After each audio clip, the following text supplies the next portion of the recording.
Hi everyone, this is William. It is the 22nd of October 2024 and it's cold, but I'm happy. In one of the videos I had mentioned that I'd lost my really nice Swiss gloves and I found them, so I'm very happy about that. If you notice a difference, it's because I shaved for the first time in several years. And my motivation was tonight is the first episode of the final season of my favorite TV series that I've been watching with friends. We watched the whole previous 5 seasons together. And this is the final season. It's the first episode. So I'm not wearing them now because it's too cold, but I'm going to put on clothes so that I look like my favorite character, Colin Robinson. We sort of share a rough general appearance. He would never wear this hat because Colin Robinson's whole thing is to be as uninteresting as possible. There should be nothing about him that anyone would ask about or comment on because he's an energy vampire and he feeds on people's energy by telling long-winded, excessively detailed stories, and it bores them, and he's able then to drain their energy. So I hope the comparison between me and Colin Robinson, or the similarities between myself and Colin Robinson are only skin deep, but you might disagree.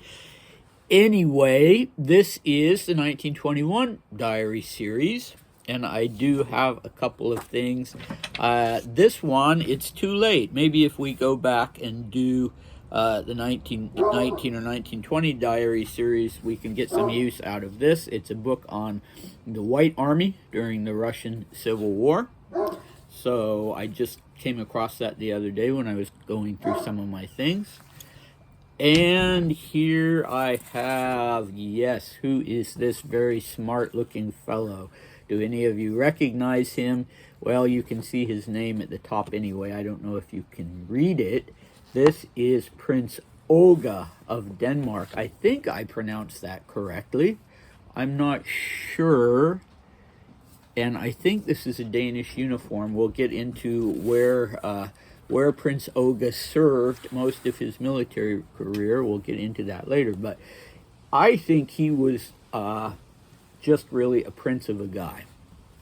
Pun intended. I think he was a really nice man from what I can gather from Dmitri's diaries, because he was one of the few royals who really extended a hand in friendship to Dmitri and was always there for him if he needed any kind of, support in morale or whatever Olga could do to help him out with, Olga did. And so I am very impressed by that about him. And he is going to make an appearance in today's diary entry. Let me secure this so it doesn't get blown. It's a bit windy. So we'll talk about him a little more on the other side. He makes a quick appearance in this diary entry, but you'll get to know him better. And he also was in London for a while, and was a real feature for a while in Dmitri's diaries when he was in London and when he got to know Olga there. So the name, by the way, is spelled A-A-G-E, but I think I've been told that it's pronounced Olga, not Uga, maybe something in between that it would be hard for me to pronounce. But okay, so we have the diary for the 4th of February 1921. It's a Friday. The Western date is 22nd February 1921, and we are at the English mission in Copenhagen, so the diplomatic mission in Copenhagen. Okay, I woke up in Hamburg around 6:30 and quickly headed for the station. The train departed at 8:27. It turned out there was no car going straight through to Copenhagen, so I had to change at Warnemünde. Customs there was unbelievably strict. Every passenger was locked in a separate room with a gendarme, and you practically had to get undressed to prove that you had no money on you. What was quite funny was the inspection of my Savonia, who was humiliated in every way, blank, to the Germans, and when the inspection was over, began to laugh and blank at the same gendarme's dog-like nature. I arrived in Copenhagen around 8:30 p.m. Fortunately, the Marlings had reserved a seat for me on the Danish train. It was terribly cold, and I, out of stupidity, didn't bring a single warm coat with me. At the station in Copenhagen, I was met by the Marlings and Olga and Meta and our military attaché Potocki, bringing greetings from Meyendorf, the envoy. I was terribly muddle-headed and worn out. I went straight to the mission with the Marlings. We had dinner and then sat and talked. It's a nice old house with a big ballroom and very nicely arranged rooms. Upon arrival, I discovered that all my things had been left behind in Warnemünde, so I didn't even have a change of underwear. Truly intolerable. Okay, any of us who have traveled frequently at any time in the past have experienced this. Arriving at our destination and discovering that our luggage is somewhere else. But anyway, let's go back to the beginning of the diary entry. So I had to look up Warnemünde. It sounded to me like a Danish name, but it is a German city. And it's a big port city and border city, as you can see. And I guess being a Grand Duke, if you are no longer regarded as a figure of state, as a Grand Duke, a Russian Grand Duke would have been before the outbreak of the First World War, unless he was traveling incognito, you have to go through customs like everybody else. And at first I was a little confused, thinking, he's talking about Germans and money. Why wouldn't the Danes want you to bring any money into their country? But then that was cleared up when I found out that it was in fact a German city, and they didn't want you to take money out of the country. So what kind of money? Marks, or something that they regarded as a more stable currency? And why didn't Dmitri have any with him? I guess maybe he just didn't have so much that it was an issue. Anyway, yeah, that would be stressful to have to prove that you literally don't have any money on your person. But one thing that I admire about him is that he very much took these things in stride. He didn't make a fuss about things. There was an occasion in Cairo when they were Dmitri was traveling with the Marlings, and they were trying to get a steamship to Marseille, not from Cairo, obviously, but leaving one of the ports there, and tons of people were trying to get to Europe at the end of the war. Tons of soldiers, tons of officers, and when the Marlings didn't get what they wanted, they just had a fit and got very angry. But Dmitri was happy to share a little cabin with another chap, and he just never complained about things like that. The important thing to him was that wherever he was living, he had his furniture, or got a chance to buy furniture of his own. So it's not clear from the way he writes this. On the one hand, he says that every passenger had to do this individually, but it's not clear whether Savonia was with him and he witnessed this humiliation, or if Savonia went through this separately and then told Dmitri about it, and Dmitri found it quite comical. Dmitri didn't feel humiliated, but Savonia did. And yeah, maybe they found him a suspicious figure, this Russian peasant, or actually he was Ukrainian, this Ukrainian peasant. And anyway, he was able to laugh at it afterwards and say that the gendarmes, I point out that he's not saying Germans, he's saying that these gendarmes had a dog-like nature. Who knows what that means? Maybe that they were just trying to sniff things out. Okay, so the two of them get to Copenhagen around 8:30 in the evening, and the Marlings had arranged a seat for Dmitri on the Danish train. So again, I'm trying to understand what's going on, because at the beginning he tells us that the train that he got on had no car going directly to Copenhagen. I don't understand this, because he doesn't use the word for train. He uses the word for wagon, not an automobile, but a train carriage, or a train car, we would say in English. And it's not going all the way to Copenhagen, so he had to change at Warnemünde. And then, yeah, so I guess once he got on the Danish train, that ticket had been, or that seat had been reserved for him, and most likely also paid for by the Marlings. It would be interesting to know if they paid for the whole train journey from Paris, but probably not. Okay. And he refers to himself as having stupidly not brought a winter coat with him, and I have to second that. Dmitri was a very smart guy, but my God, going to Denmark in February, you wouldn't bring a warm coat with you? I'm not sure why he overlooked that. And here at the station, he is given the royal treatment to a certain extent. He is acknowledged as a royal. In Copenhagen, he hadn't been in Warnemünde, I guess. Well, he hadn't been with the German authorities there, but when he arrives in Copenhagen, not only are his hosts, the Marlings, there to meet him, and his friends, Olga and Meta.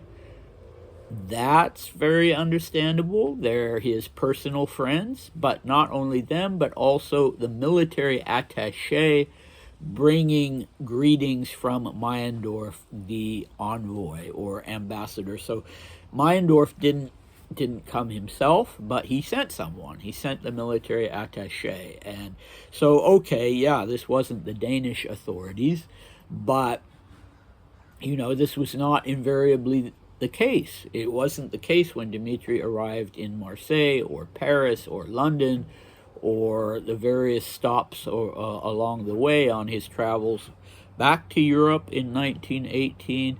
But yeah, the Russian diplomatic corps sent people to meet him, or in Tehran they didn't. But here in Denmark, they actually do, even though Meyendorff is considered to be someone who actually supported the first revolution, the February Revolution, when the provisional government came to power, and there was this story that Dmitri had heard that Meyendorff treated the Dowager Empress, Maria Fyodorovna, rudely, although Dmitri didn't witness that himself. But Dmitri noted, if you recall, that Meyendorff was very proper and decent in his behavior toward Dmitri. So beginning already with his arrival at the train station where Meyendorff sends the military attaché. Okay, he was muddle-headed and worn out, not surprising. It was a really long day. He goes straight to the mission with the Marlings. He likes the house. And yeah, the arrangement of rooms, sort of the decor, everything connected to that. The furniture, the way it's arranged in the rooms. And then the big blow, discovering that his luggage had not come along with him and he has nothing. Well, I've learned from experience when I'm traveling on these long flights across the U.S. and then across the Atlantic, that I always have a couple of changes of underwear, and some essential things like that with me in a bag in my personal. I don't usually bring a carry-on suitcase, but I bring a backpack and make sure that I have a few essentials. And so Dmitri didn't. Maybe the next time he made a long train trip he did, but this wardrobe problem will be continuing in the next diary entry, and so nobody went out and bought clothes for him. So he was left in a difficult position the next day when he had an invitation to a ball, to a big event. But anyway, come back for that. So not only do we have that next time, but we have his first meeting with the Dowager Empress. So now a little bit about the kind-hearted Prince Olga. So he and Dmitri were, I believe they would be second cousins because their grandfathers were brothers. So Dmitri's grandfather had been Prince Wilhelm of Denmark, the son of Christian IX, the king of Denmark, and he had, as still a teenager, been chosen to be the king of Greece and become George the First of Greece. He became George the First of Greece. And his younger brother, Prince Valdemar of Denmark, the youngest child of Christian IX, was Olga's father. So yeah, they were, I think that makes them second cousins. So Olga was a little bit older than Dmitri. Dmitri was coming up later that year on his 30th birthday. Olga was 33 at the time of this meeting, and he would die just a little in advance of Dmitri, sadly. He would die of pleurisy in, I believe, February 1940, and so Dmitri will be talking about him again in his diary for 1940. He'll be talking about Olga's death, getting the news of that, and we'll see how he reacts to that. So Olga had married morganatically in 1914. He'd been stationed in Italy, I believe, during the First World War, and he had there married an Italian noblewoman, Matilda Calvi de Conti di Bergolo, and this was accepted with a much more gracefully by the Danish royal family than these morganatic marriages ever were within the Russian imperial family. And in fact, this had been one of the things that blighted Dmitri's own childhood. First, that his mother had died in childbirth, and then that his father had married morganatically and been banished from the country. And that wasn't the case with Olga. He was welcome in Denmark. We're seeing him in Denmark, and he was he renounced his place in the line of succession. So that was what he needed to do. He was still called Your Highness, and he received the new title Count of Rosenborg, but he was, his royal status was still acknowledged. So he would divorce in 1939. And the interesting thing about Olga, as I say, I think this is a Danish uniform. It actually looks a little Italian with the hat. But Olga, just a year after this meeting with Dmitri in Copenhagen, would end up in 1922 joining the French Foreign Legion. And that would be his career. He would stay in the French Foreign Legion for 17 years until he died in Morocco in 1939. And he wrote memoirs about this, A Royal Adventurer in the Foreign Legion. Sounds like a very interesting book. Of course, I have not made it a priority of all the books that I need still to read in relation to Dmitri, because I figure, the focus is on his French Foreign Legion career. It's not likely to mention Dmitri, but I need to have a look at that. Maybe it does. Anyway, so lots of very interesting things in the next diary entry, And I will probably, the next video I do will probably be from 1907, where we also have lots of very interesting things going on. And, you know, so I apologize for the sort of discombobulating discontinuity. It maybe would be better to just go straight through 1921 or go straight through 1907. But we're so close to being finished with 1907. We have only 9 diary entries left. And so then we will be going through 1921 without interruption. So bear with me on all of that, and I hope to see you next time. Bye.